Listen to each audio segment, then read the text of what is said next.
Well, will it be Charso Par for the Modi government? Will the Congress party manage to get into the triple-digit territory?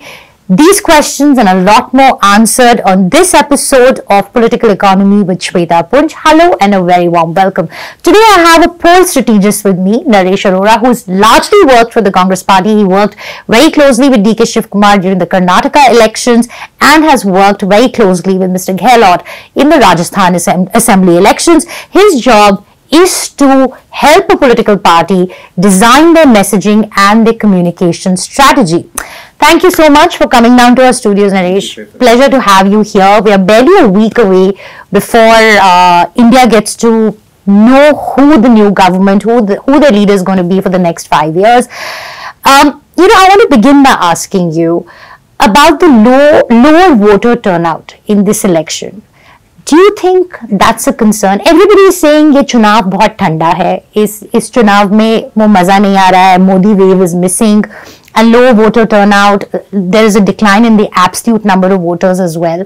Do you think that's good? How is that playing out on ground? And you've been actively working with political parties across the country. What's it looking like? First of all, I must tell you and your viewers that the polling numbers, the voting percentages have not been drastically different than last time. In the last 5 phases which have gone to polls tomorrow, I think there's a 6th phase going for polls. The polling percentages have been more or less as they were last time. Yes, there is a visible lack of enthusiasm towards electioneering, which has been visible over the last 10 years, especially in the last 2 general elections. But those 2 general elections had different contours to them, and this one has a different one. Okay. The current regime is in the 3rd term they are seeking. No matter how good a governance you give, anti-incumbency does set in.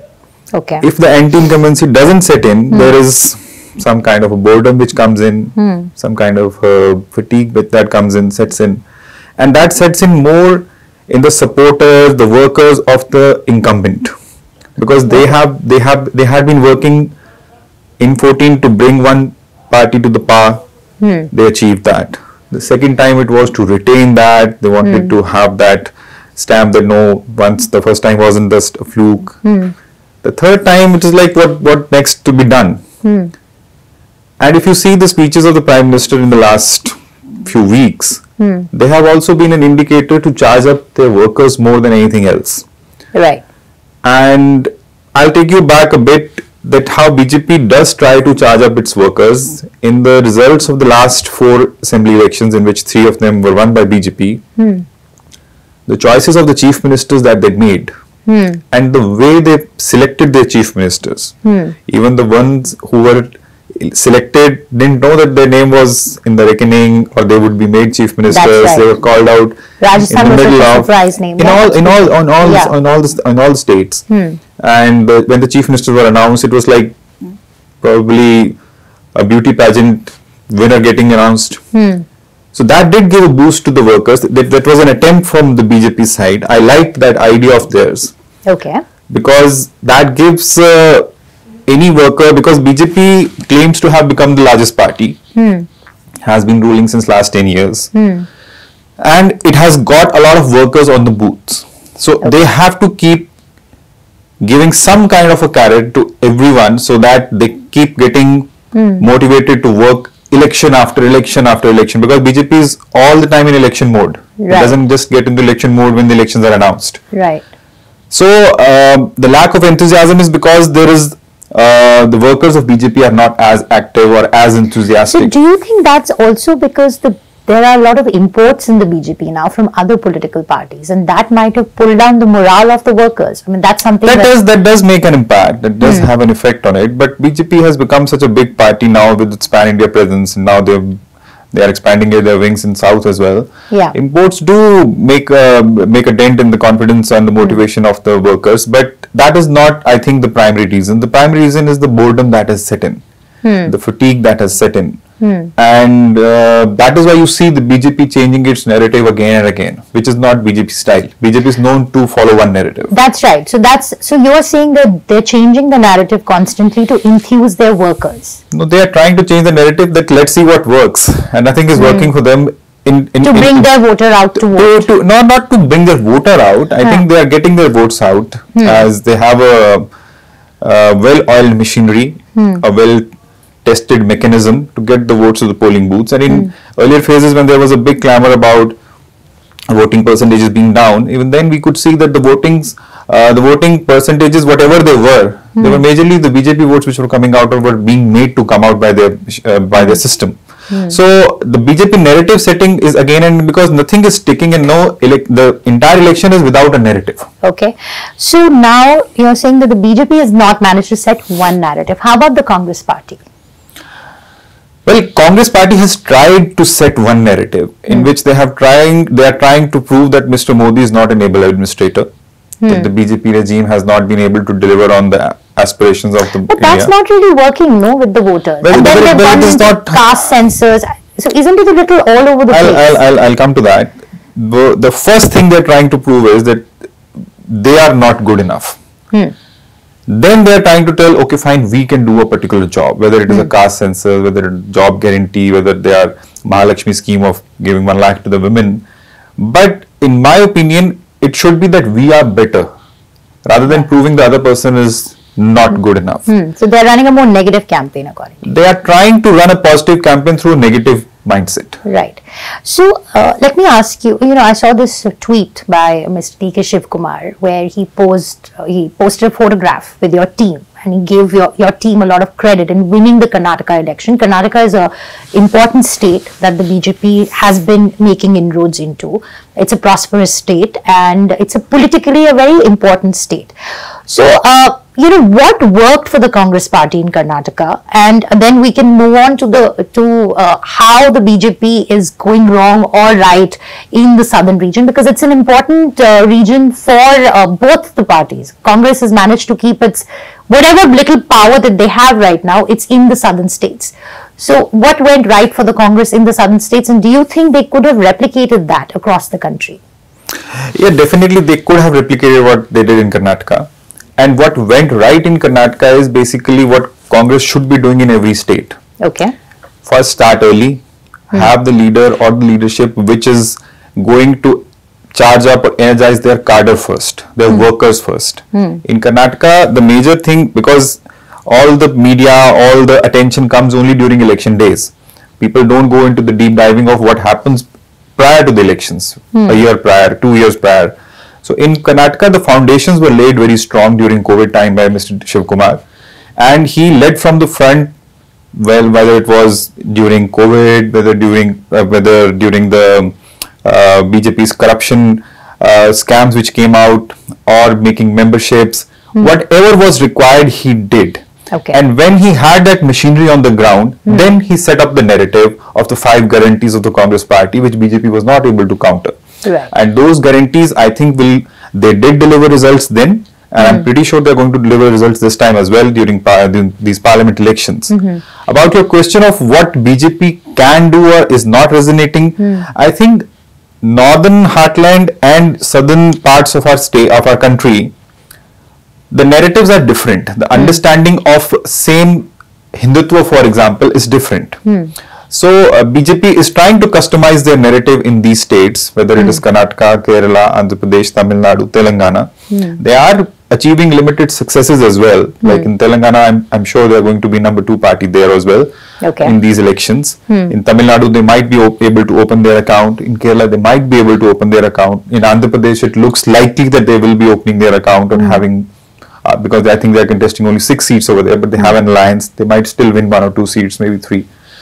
So they are achieving results, but they're not as big or as fast as they were seen in the northern parts. And one thing BJP is also going to be needing there is their cadre strength, which gets the votes out in the northern heartlands. Right. So that's weaker in the southern part of the country. Because their ideology is still not accepted the way that it has been accepted in the northern parts. So, when we talk about the issues that are resonating in the south versus the north, now the national security narrative, that was a big narrative in 2019. This time around, as you rightly pointed out, we've not seen a huge narrative. But then if Ayodhya Ram Mandir was a big part of the narrative in January at least. How do you see the Hindi heartland playing out? Do you think issues like Ayodhya Ram Mandir will have a bearing on the voters' minds, and how is it likely to play out for the Congress party in Uttar Pradesh? First of all, issues in South and North are not different. Okay. We worked in South, we worked in North. Issues are same. Price rise affects North and South both. Unemployment affects North and South both. Such issues are not different anywhere. When it comes to national security sector, of course, the states which are closer to the borders, the states which send more paramilitary and military forces to the Indian armed forces, they will of course be talking and having a bigger impact or bigger effect and in terms of electoral outcomes as well. But when we say Ram Mandir is an issue or not, whether Ram Mandir is getting BJP votes or not, whether it is going against Congress party, I think Ram Mandir had its peak during 92, first of all, when Mr. Advani had that Yatrata. And I think your father was also very active at that point in that movement. But later on, the issue kept getting diluted. Yes, the people who have faith in Hindu mythology or Hindu religion or Ram, they are happy. Right. They are happy about that the temple has been constructed and the issue is over and they can pay their obeisances, whatever they need to. But whether it is getting them votes, I think they are not getting any extra votes for them. Okay. But yes, the ones who have been voting for them, the ones who are enthused by the fact that the mandir has been made, their vote is going to be coming to the BJP. So the floaters are not going to go to BJP because of the Ram Mandir? The floating vote is not going to be impacted by this issue. Okay. So what one gathers right now is that it's a local election in big parts of the country, whether it's Uttar Pradesh or even in the southern part of the country. What is the sense that you're getting? Is that one of the key differences between 2019 and 2024? Is this a more localized election? And again, I'll talk about UP because it sends 80 members of parliament. So here, do you think Samajwadi Party will be able to, make a comeback of sorts? Do you think that Rahul Gandhi not contesting from Amethi was a good move strategically? What's the messaging that's gone out to the voters, and how will it play out for him? First of all, according to me, whether UP will be able to send more MPs for the Samajwadi Party or not, or whether it is a localized election, in terms of when there is an MP for 10 years, there is bound to be some kind of discontent, some kind of disenchantment with the person in power over there. And then there are local MLAs who basically control the assembly constituencies, and then assembly segments make a parliament constituency. Some MLAs or the MLA contestants might have their own local anti-incumbency, which adds up to the MP's anti-incumbency. I think more than 2014 and 2019, this time around Mr. Modi's factor is going to pull through the candidates out, because at that point there was a wave. That point the enthusiasm was much more than what it is today. Okay. But today the local candidate, the local factors need to be the ones which are being ridden by these anti-incumbencies. They require that, okay, fine, there is a basically discord between the local people or the local caste or whatever, but fine, we don't have any issue with Mr. Modi, and that is why we are going to be casting our vote in favor of BJP. I think BJP needs Modi this time more than they ever needed in the past. Okay. Number one. Number two, whether Mr. Rahul Gandhi should have contested Amethi or not, I think it's his personal choice, but I think Congress party is happy, and the Congress party cadres are happy that he's back in UP. Because the family has been representing UP seats, 1, 2, whatever it has been traditionally, and with no Gandhi family member contesting from UP would have been a big, I think, disappointment for the people. But wouldn't it have been better that if Mrs. Sonia Gandhi would have contested Raebareli and Mr. Gandhi could have contested Amethi, because he'll anyways have to give up one of the seats? I think Mrs. Gandhi has withdrawn from electoral politics because of her health issues. So because now that she has withdrawn, I think there is no question whether she should have contested or not. Question could be put about Ms. Priyanka Gandhi. And in my opinion, I've said it earlier also on platforms, that Mrs. Priyanka Gandhi should have been the one who should have contested from UP, because she was the General Secretary of UP. She was supposed to be the UP leader. Under her leadership, the UP assembly elections were contested. So she was the one who should have been there. As a poll strategist, I want to ask you, do you think that the Congress party is not utilizing Miss Priyanka Gandhi as effectively and as efficiently as they could? I would rather like to put it this way, that she can be better utilized. So that's pretty much saying what I'm saying. I mean, this is my way of putting it. Yeah, okay, fair enough. So why do you think that is? What is this reluctance in the Congress party for not tapping into the charisma of Priyanka Gandhi? And what is this fixation that the Congress party has with Rahul Gandhi? See, in any sporting team, there is only one captain, and then there is a vice captain, and then there are team members. Right. Only in tennis, once India had a non-playing captain.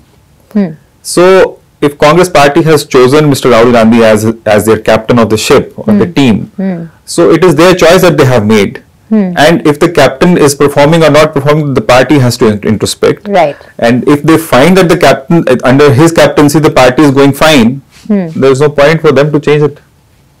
Okay. It is for you and me to see from outside whether it is performing well or not. Right. But in the inside, when they see whether the CWC thinks Mr. Gandhi is the best bet, they are continuing with it. If the day they will feel that he is not, then probably they will bring in someone else. Okay. So, what according to you is the magic number for the Congress party, which should give a good sense on whether the captain is performing or not? Because last time we saw their tally come down substantially. What would be a good barometer of Mr. Gandhi's success this time around, according to you, as a poll strategist? I think they are currently feeling that they are doing very well. Okay. Even when the results are not out. Which... That's probably the reason why they're feeling that they're doing well. No, whether they are feeling or not, that 4th June will tell. Sure. But from outside, if I see, I would say that whether you form the government or you don't form the government, only these two are the parameters. No matter how much good work you do, if you fall short of forming the government, I think you have not succeeded. Yeah. So, though no number is going to do justice, that okay, fine, last time we were 44, next time we were 52. What's the pass mark for them? You know, the passing mark is 272. If they don't get, their alliance doesn't get 272, and of which Congress party is the biggest constituent, then I think they should see it in a different way. So what are your numbers telling you? Will the Congress, and I'll come to you and ask you the question that we posed right at the beginning, will the Congress cross the 3-digit mark this time around? I think it is highly unlikely that Congress will cross 3 digits. How many, what's your projection of the number of seats? See, I am not a psephologist, neither am an exit poll person, but what I can gather, I think Congress should be improving on their last numbers, but that should not be a number which should give any kind of heart to them. And as you asked, that are they crossing 3 digits? I think they are not. So my upper limit for them is 65. 65. And for the BJP? BJP, more or less, they should be around what they were last time. 303. 303 was their number last time. So let's take 300 as a benchmark. So plus minus 10, 15, probably more. Probably more. And any states where you see them making substantial gains from last time? See, any gain where they are zero is a big gain. If Tamil Nadu they open up an account, there's a big gain. If Kerala they do, that's a big gain. If Andhra Pradesh they do, it's a big gain. Odisha they are seemingly gaining. In West Bengal, even if they are up by 1 seat, I think they will be more than TMC. Telangana they are gaining. Chhattisgarh, I'm sure they are gaining. UP, I think, though everyone else is saying that they are reducing, I think they will still gain 1 or 2 seats. There is a possibility they might gain from their last number, which was 62. So these numbers are going to be the ones which are going to be adding to their tally. But then they are facing some losses as well. Like Karnataka, they will be facing some setbacks. There is a possibility of them to face some setbacks in Rajasthan, Haryana, Punjab, and Maharashtra, because they are contesting a limited number of seats this time. So I don't see that there are major overturns over there. So minor gains, minor losses. So that should be making up the tally what it was last time, more or less. My final question to you. How do you see the political fortunes of some of the key leaders in this elections altering after the results? I'm talking about Ms. Priyanka Gandhi, Rahul Gandhi, Mr. Yogi Adityanath, and Prime Minister Modi. So you have called me on your show not as a poll strategist but as astrologer. I mean, see, every election should be a self-assessment test, first of all, for any political leader. Under their leadership, within their efforts, what has the party gained or not? And that should be basically an indicator for them how to go forward and when to take a back seat. Miss Priyanka Gandhi is from Gandhi family. She has a mass connect, she has a mass appeal, and people, everyone says that. Even the opposition says the same thing about her. So I think she's here to stay. About Mr. Yogi Adityanath, I think he's a very strong chief minister of a very big state, in fact the biggest state. So I don't see that there is going to be much change in UP even after whatever the results may be. And Mr. Rahul Gandhi, he's already resigned once. He's still not any official post holder in Congress party, though he is the face of the Congress party, and I don't see any reason that the Congress party will change anything in that. So you are saying that even if the Congress party does not perform well, they will continue to hold on to Mr. Rahul Gandhi. This is how I see. I don't know whether they are going to do that or not, but this is how I see. This is how I see in Congress. This is what historically we have seen of Congress. All right. Okay. Well, we'll all have our answers on the 4th of June. Thank you very much for coming down to our offices in Noida, and let's just hope that be the best party and the best candidates win. Thanks. Thank you. A big thank you to all our viewers for tuning in. Of course, we'll keep coming back with more analysis on the politics and economics shaping India. Thanks so much for watching. Goodbye.